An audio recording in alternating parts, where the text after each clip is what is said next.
ఈనాటి దేవుని సందేశం.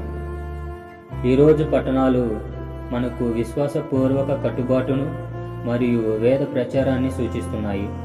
దావీదు సొలొమోనుకి సంపద లేదా శక్తి కాకుండా దేవుని మార్గాల్లో విశ్వాసపూర్వకంగా జీవించమని ఆజ్ఞ ఇచ్చి అదే నిజమైన శక్తి మరియు ఆశీర్వాదం అని చెప్తున్నాడు.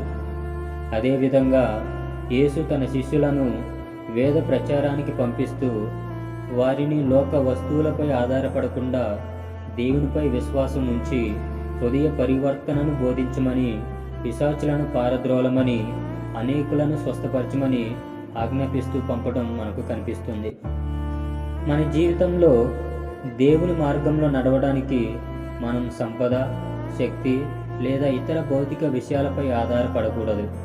మనం పూర్ణ హృదయంతో దేవుని మార్గాలను అనుసరిస్తే ఆయన మనలను ఆశీర్వదించి మన ప్రయత్నాలను ఫలింపచేస్తాడు.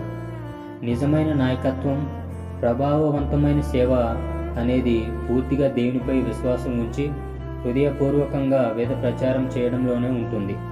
మనం మన జీవితం ద్వారా ప్రేమ, శాంతి, సహాయం మరియు దయని ఇతరులకు చూపించగలుగుతాము. దేవుడు మనందరినీ దీవించునుగాక.